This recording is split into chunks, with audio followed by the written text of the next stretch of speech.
Hello world, Shelly here, and it's time for another episode of Concealer Fest, and today I'm going to check out the new release from L'Oreal. This is the Age Perfect Radiant Concealer. I have this in the shade 200 Ivory, the lightest shade. Comes in 16 different shades. Retails for $12.99. You get 0.23 fluid ounces of product. They describe this as formulated with hydrating serum and glycerin, minimizes the appearance of imperfections and dark circles, brightens skin, creating a radiant complexion, and does not settle into lines. Yeah, dog, that is what we're looking for on this face. So let's take a look at this lightest shade Ivory swatched against a few other concealers in my collection. Alrighty, let's swatch. First up is today's concealer, the L'Oreal Age Perfect Radiant Concealer in shade number 200 Ivory. Second, I've got from Makeup Revolution, the Conceal and Hydrate in shade C3. Third up is from CoverGirl, the True Blend Undercover Concealer in shade L200 Light Ivory. Fourth is from e.l.f. It is the Hydrating Camo Concealer in shade Light Peach. And last, I've got from Maybelline, the Instant Age Rewind in shade Fair.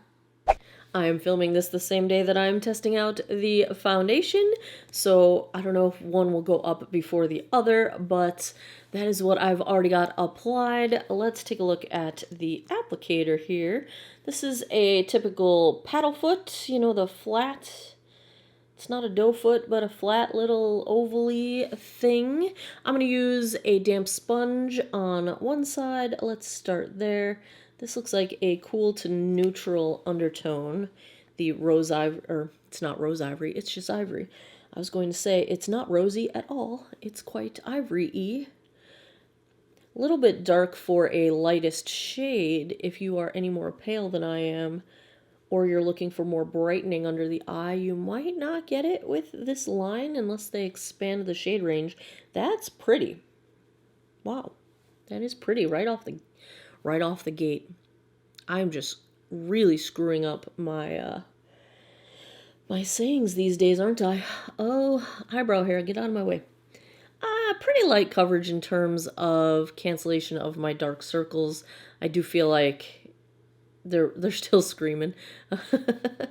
I could still see a lot of dark circle happening, but it blended out beautifully, and definitely a radiant finish. It's on the dewy side. Does not seem to be accentuating any of my lines. It's not settling into them, and I'd say it is doing a little bit of smoothing over them. Let's hang out a minute and see how it settles down while we try the brush side.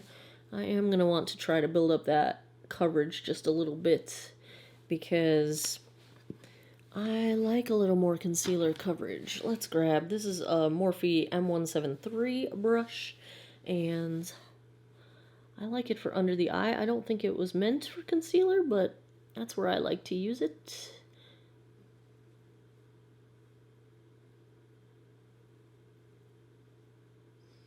This blends out really nicely either way.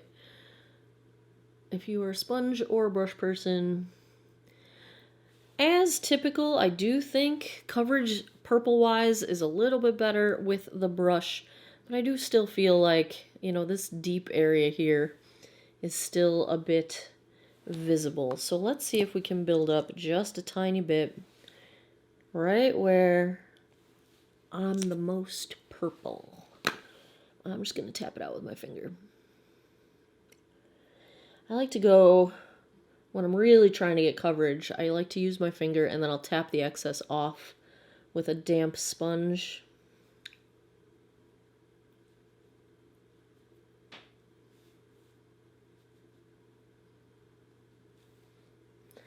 You usually want to use your ring finger because it's your sort of weakest finger that's got some landmass to it so that you don't accidentally tug more than necessary. Alright, so now I'm just going to take my damp sponge and tap over.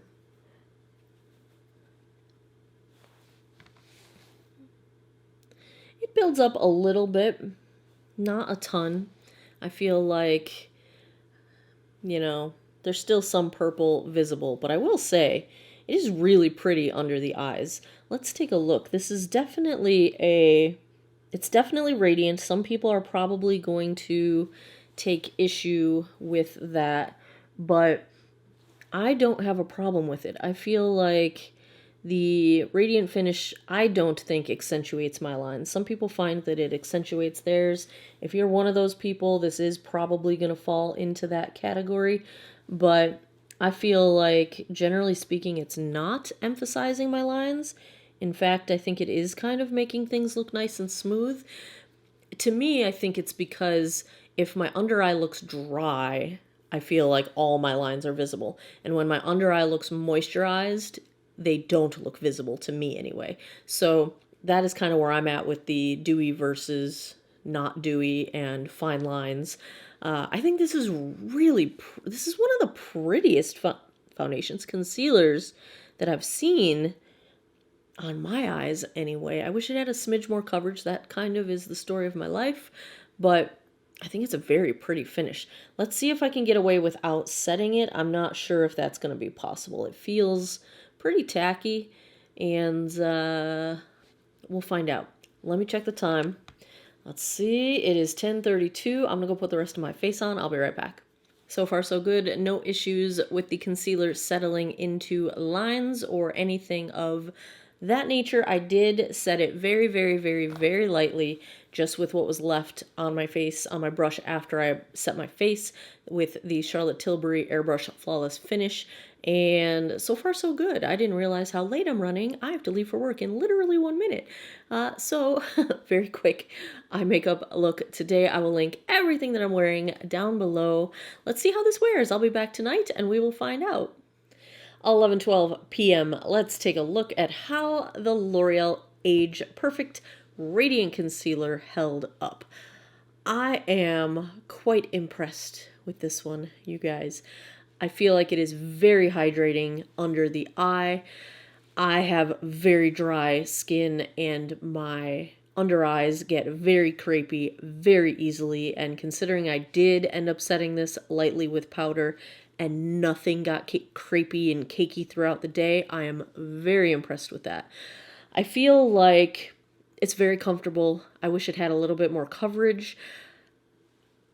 But overall, honestly, let's just zoom in and take a look. So I feel like some of my deeper fine lines are visible, but it's really only because I've lost some coverage. I don't think there's any issues with product settling into lines. There's also no apparent issues with product separating along lines. I don't think the product is accentuating my lines at all, which is pretty amazing, really. Quite honestly, concealer's really rough on me. The overall look of my under eye, I do see some purple coming through at this point in the evening, but I feel like the degradation has been very graceful. Nothing is caked up, nothing is bunched up. You know, I really can't even tell that the product has worn away. It's just almost as if it's evaporating. And that's a pretty graceful way for any kind of makeup to disappear, instead of moving around, gunking up, caking up, getting spotty, settling into pores, settling into lines. It's not doing any of that. And that's pretty doggone amazing. This one is taking me by surprise. I didn't even have this one on my radar, but I'm going to say, if we're talking about dry and maturing skin, particularly the under eyes, if I had to give a grade to the L'Oreal Age Perfect Radiant Concealer, this one gets an A. Honestly, the only way this would be any better, and now I'm comparing it to my Holy Grail, which is the Charlotte Tilbury the Magic Away Concealer. That concealer goes one extra step of, people say it's like Spanx for your under eye. It does have an ingredient. Charlotte Tilbury on Tati's channel was saying it's some kind of willow bark or something like that. Some kind of extract in it has a stretching property that helps to actually encourage smoothing out the appearance of the under eye lines. This doesn't do that, but it does have a very smoothing look to it. If it had a tiny bit more coverage and did the whole Spanx for the under eye thing, we'd have a contender. But this is as doggone close, I think, as I've gotten anything. And it's drugstore. I wish it was cruelty-free. That's doggone good, you guys. Solid A. This is a good one. That's a good one. That's a good one, you guys. There you have it. We have a new A on the list. I'm speechless. And when does that ever happen? There you have it. Another Concealer Fest episode in the books. If you enjoy concealer reviews, if you'd like to see more, if you liked this one, give me a thumbs up down below. Let me know in the comments what concealers you would like to see me review next. As always, thanks a lot for taking some time out of your day to geek out over makeup with me. Come back every Monday, Wednesday, Friday, 9 p.m. Eastern time for new videos. I appreciate your time. I hope you guys all have an awesome day or night, wherever you are in the world. Take care of each other. Bye-bye.